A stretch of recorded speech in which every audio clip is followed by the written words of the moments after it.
Complete Works of Swami Vivekananda, Volume 1, Lectures and Discourses, Soul, God and Religion. Through the vistas of the past, the voice of the centuries is coming down to us.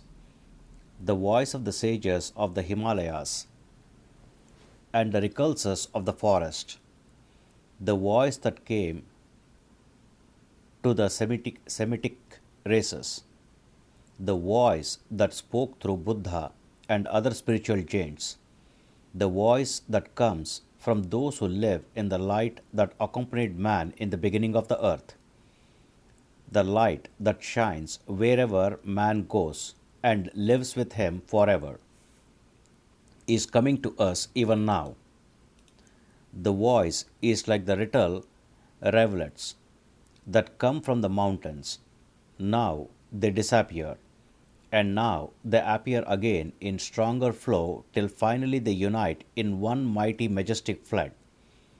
The messages that are coming down to us from the prophets and holy men and women of all sects and nations are joining their forces and speaking to us with the trumped voice of the past. And the first message it brings us is peace be unto you and to all religions. It is not a message of antagonism, but of one united religion. Let us study this message first. At the beginning of this century, it was almost feared that religion was at an end. Under the tremendous sledgehammer blows of scientific research, old superstitions were crumbling away like masses of porcelain. Those to whom religion meant only a bundle of creeds and meaningless ceremonials were in despair. They were at their wits' end. Everything was slipping between their fingers. For a time, it seemed inevitable that the surging tide of agnosticism and materialism would sweep all before it. There were those who did not dare utter what they thought. Many thought the case hopeless and the cause of religion lost once and forever. But the tide has turned, and to the rescue has come. What? The study of comparative religions. By the study of different religions, we find that in essence they are one. When I was a boy, this skepticism reached me, and it seemed for a time as if I must give up all hope of religion. But fortunately for me, I studied the Christian religion, the Mohammedan, the Buddhistic, and others. And what was my surprise to find that the same foundation principle taught by my religion were also taught by all religions. It appealed to me this way. What is the truth? I asked. Is this world true? Yes. Why? Because I see it. Are the beautiful sounds we just heard, the vocal and instrumental music true? Yes, because we heard them. We know that man has a body, eyes, and ears, and he has a spiritual nature which we cannot see. And with his spiritual faculties, he can study these different religions and find that whether a religion is taught in the forest and jungles of India or in a Christian land, in essentials all religions are one. This only shows us that religion is a constitutional necessity of the human mind. The proof of one religion depends on the proof of all the rest. For instance, if I have 6 fingers and no one else has, you may well say that is abnormal. The same reasoning may be applied to the argument that only one religion is true and all others false. One religion only, like one set of 6 fingers in the world, would be unnatural. We see therefore that if one religion is true, all others must be true. There are differences in non essentials, but in essentials, they are all one. If my five fingers are true, they prove that your five fingers are true too. Wherever man is, he must develop a belief. He must develop his religious nature. And another fact I find in the study of various religions of the world is that there are three different stages of ideas with regard to the soul and God. In the first place, all religions admit that, apart from the body which perishes, there is a certain part or something which does not change like the body, a part that is immutable, eternal, that never dies. But some of the later religions teach us although there is a part of us that never dies, it had a beginning. But anything that has a beginning must necessarily have an end.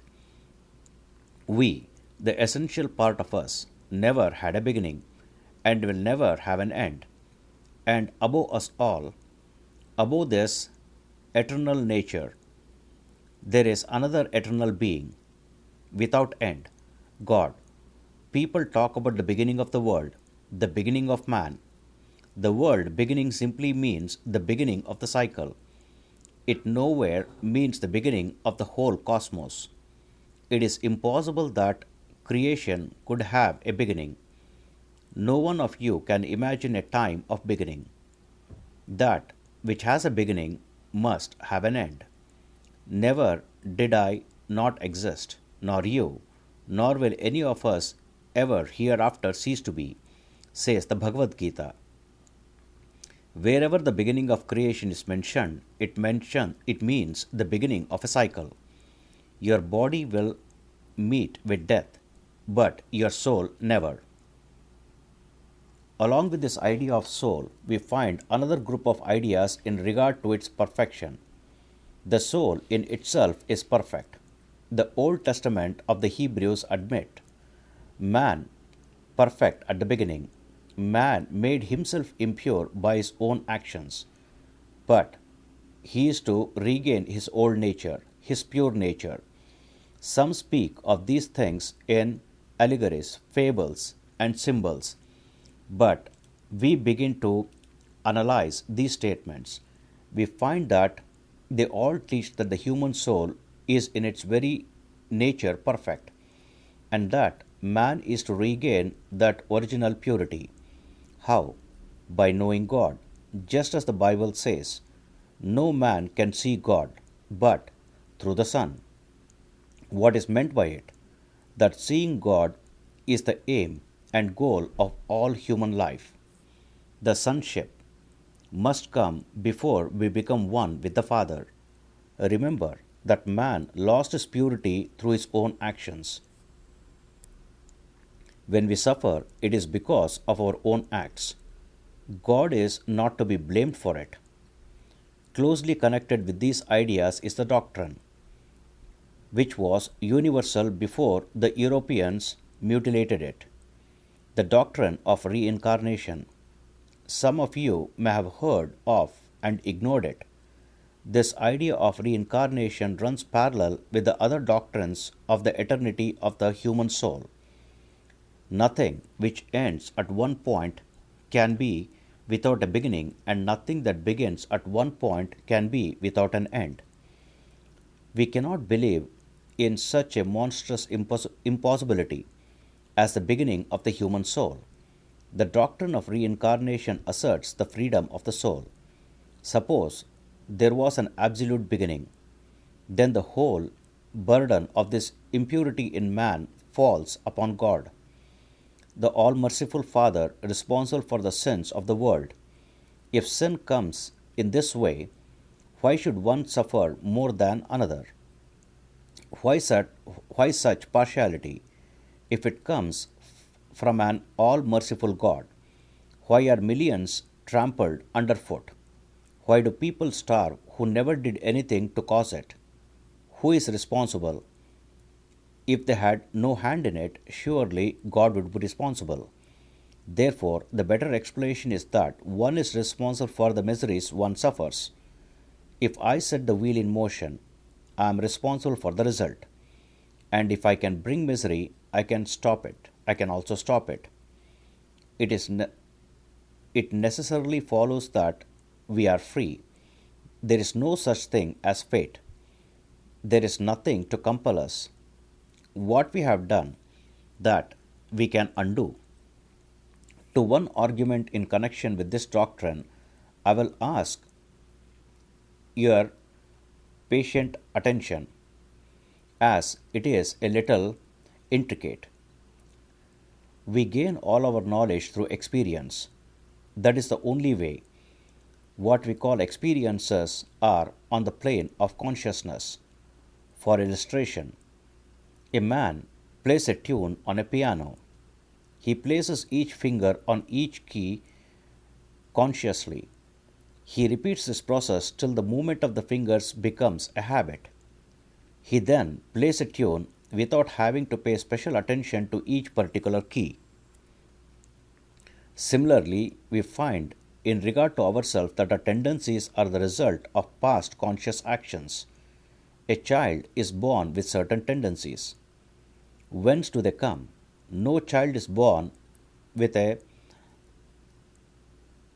tabula rasa, with a clean blank page of a mind. The page has been written on previously. The old Greek and Egyptian philosophers thought that no child came with a vacant mind. Each child comes with 100 tendencies generated by past conscious actions. It did not acquire these in this life, and we are bound to admit that it must have had them in past lives. The rankest materialistic has to admit that these tendencies are the result of past actions. Only they add that these tendencies come through heredity, our parents, grandparents, and great grandparents come down to us through this law of heredity. Now, if heredity alone explains this, there is no necessity of believing in the soul at all, because body explains everything. We did not go into the different arguments and discussions on materialism and spiritualism. So far, the way is clear for those who believe in an individual soul. We see that to come to a reasonable conclusion, we must admit that we have had past lives. This is the belief of the great philosophers and sages of the past and of modern times. Such a doctrine was believed in among the Jews. Jesus Christ believed in it. He says in the Bible, "Before Abraham was, I am." And in another place it is said, "This is Elias, who is said to have come." All the different religions which grew among different nations under varying circumstances and conditions had their origin in Asia, and the Asiatics understand them well. When they came out from the motherland, they got mixed up with errors. The most profound and noble ideas of Christianity were never understood in Europe, because the ideas and images used by the writers of the Bible were foreign to it. Take for illustration the picture of the Madonna. Every artist paints his Madonna according to his own preconceived ideas. I have been seeing hundreds of pictures of the Last Supper of Jesus Christ, and is made to sit at a table. Now, Christ never sat at a table. He squatted with others, and they had a bowl in which they dipped bread. Not the kind of bread you eat today. It is hard for any nation to understand the unfamiliar customs of other people.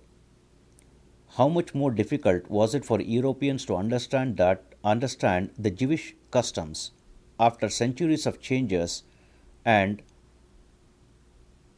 accretions from Greek, Romans, and other sources? Through all the myths and mythologies by which it is surrounded, it is no wonder that the people get very little of the beautiful religion of Jesus, and no wonder that they have made of it a modern shopkeeping religion. To come to our point, we find that all religions teach the eternity of the soul, as well as that its luster has been dimmed. and that its primitive purity is to be regained by the knowledge of God. What is the idea of God in these religions? The primary idea of God was very vague.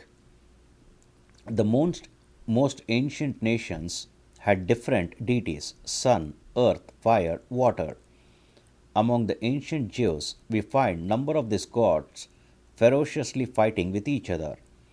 Then we find Elohim, whom the Jews and the Babylonians worshipped. We next find one God standing supreme, but the idea differed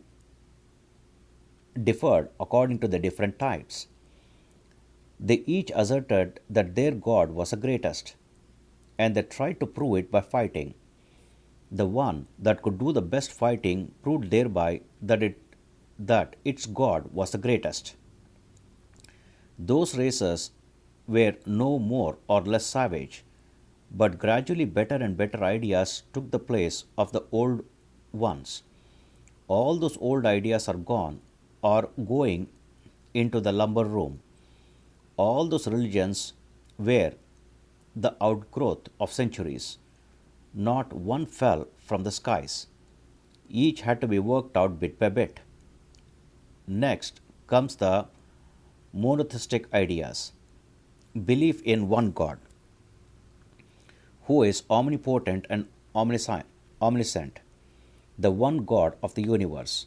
This one God is extra cosmic. He lies in the heavens. He is invested with the gross conceptions of his originators. He has a right side and a left side, and a bird in his hand, and so on and so forth. But one thing we find, that the tribal gods have disappeared forever, and the one God of the universe has taken their place, the God of gods. Still, he is only an extra cosmic God. He is unapproachable. Nothing can come near him. But slowly this idea has changed also, and at the next stage we find a God eminent in nature. In the New Testament, it is thought, Our Father who art in heaven, God living in the heavens, separated from man. We are living on earth and he is living in heaven. Further on, we find a teaching that he is a God eminent in nature. He is not only God in heaven, but on earth too. He is the God in us.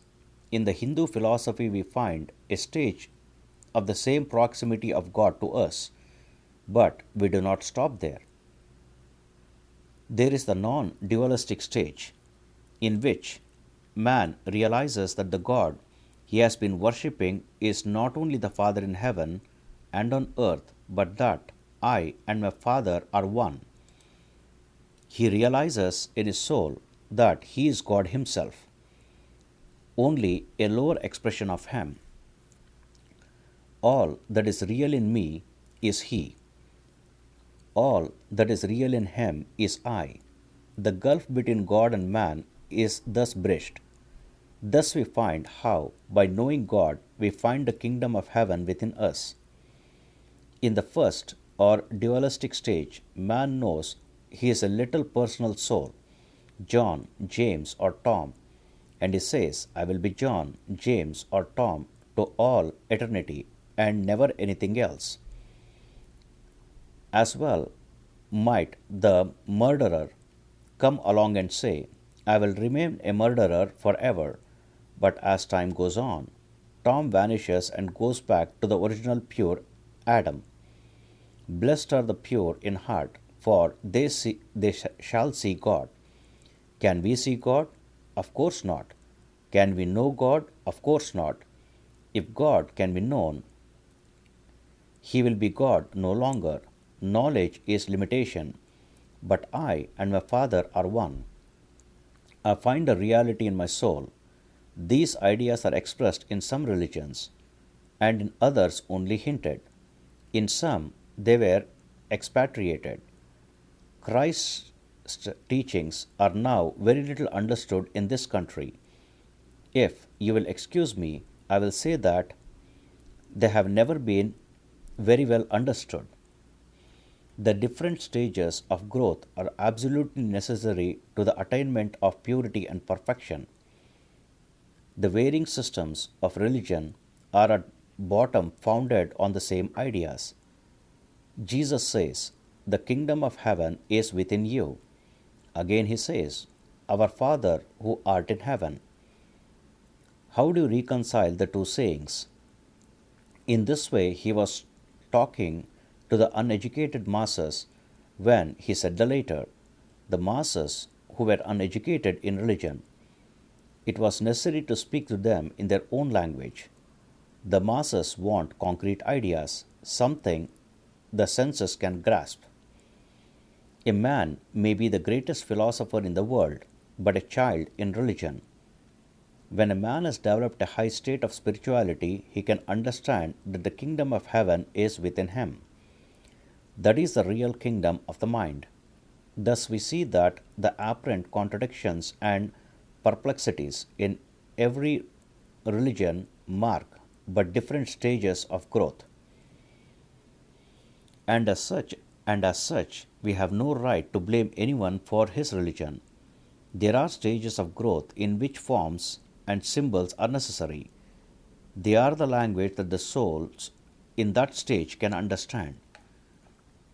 The next idea that I want to bring to you is that religion does not consist in doctrines or dogmas. It is not what you read, nor what dogmas you believe that is of importance, but what you realize. Blessed are the pure in heart, for they shall see God, in this life, and that is salvation. There are those who teach that this can be gained by the mumbling of words, but no great master ever thought that external forms were necessary for salvation. The power of attaining it is within ourselves. We live and move in God. Creeds and sects have their parts to play, but they are for children. They last but temporarily. Books never make religions, but religions make books. We must not forget that no book ever created God, but God inspired all the great books, and no book ever created a soul. We must never forget that the end of all religions is in realizing of God in the soul. That is the one universal religion. If there is one universal truth in all religions, I place it here, in realizing God. Ideals and methods may differ, but that is the central point. There may be 1,000 different radii, but they all converge to the one center, and that is the realization of God. Something behind this world of sense, this world of eternal eating and drinking and talking nonsense, this world of false shadows and selfishness. There is that beyond all books, beyond all creeds, beyond the vanities of this world, and it is the realization of God within yourself. A man may believe in all the churches in the world. He may carry in his head all the sacred books ever written. He may baptize himself in all the rivers of the earth. Still, if he has no perception of God, I would class him with the rankest atheist. And a man may have never entered a church or a mosque, nor performed any ceremony, but if he feels God within himself and is thereby lifted above the vanities of the world, that man is a holy man, a saint. Call him what you will. As soon as a man stands up and says, he is right, or his church is right, and all others are wrong, he is himself all wrong. He does not know that upon the proof of all the others depends the proof on his own. Love and charity for the whole human race. That is the test of true religiousness. I do not mean the sentimental statement that all men are brothers. but that one must feel the oneness of human life. So far as they are not exclusive, I see that the sects and creeds are all mine. They are all grand. They are all helping men towards the real religion. I will add, it is good to be born in a church, but it is bad to die there. It is good to be born a child, but bad to remain a child. Churches, ceremonies, and symbols are good for children, but when the child is grown, he must burst the church or himself. We must not remain children forever. It is like trying to fit one coat to all sizes and growth. I do not deprecate the existence of sects in the world. Would to God there were 20 million more, for the more they are, there will be a greater field for selection. What I do object to is trying to fit one religion to every case. Though all religions are essentially the same, they must have their varieties of form produced by dissimilar circumstances among different nations. We must each have our own individual religion, individual so far as the externals of it go. Many years ago, I visited a great sage of our own country, a very holy man. We talked of our revealed book, the Veda, of your Bible, of the Quran, and of revealed book in general. At the close of our talk, this good man asked me to go to the table and take up a book. It was a book which, among other things, contained a forecast of the rainfall during the year. The sage said, "Read that." And I read out the quantity of rain that was to fall. He said, "Now take the book and squeeze it."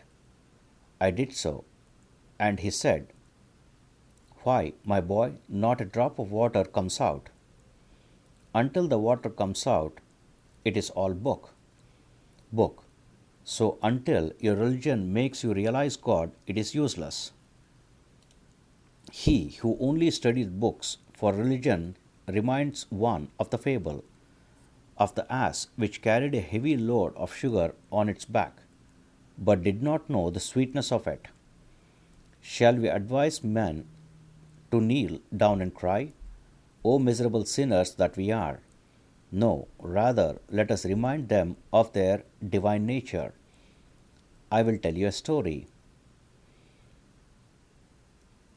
A lioness, in search of a prey, came upon a flock of sheep, and as she jumped at one of them, she gave birth to a cub and died on the spot.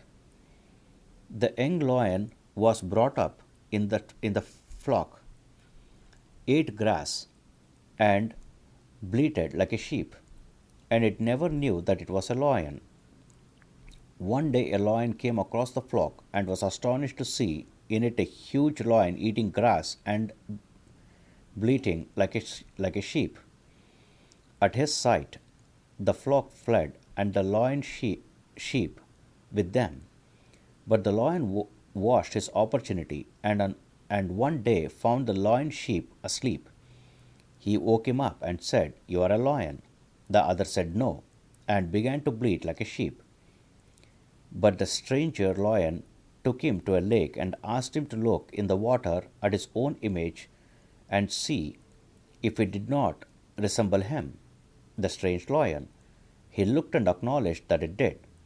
Then the strange lion began to roar and asked him to do the same. The lion sheep tried his voice and was soon roaring as grandly as the others, and he was a sheep no longer.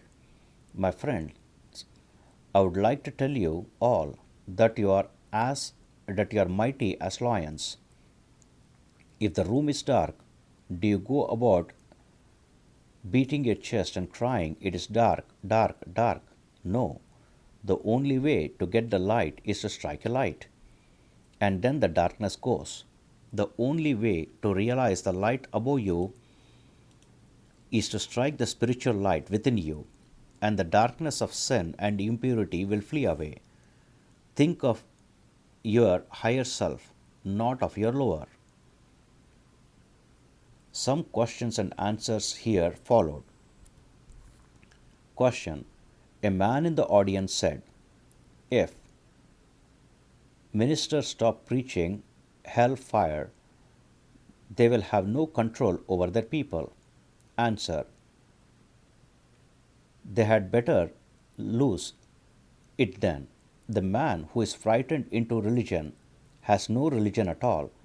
Better teach him of his divine nature than of his animal. Question. What did the Lord mean when he said, the kingdom of heaven is not of this world? Answer. That the kingdom of heaven is within us.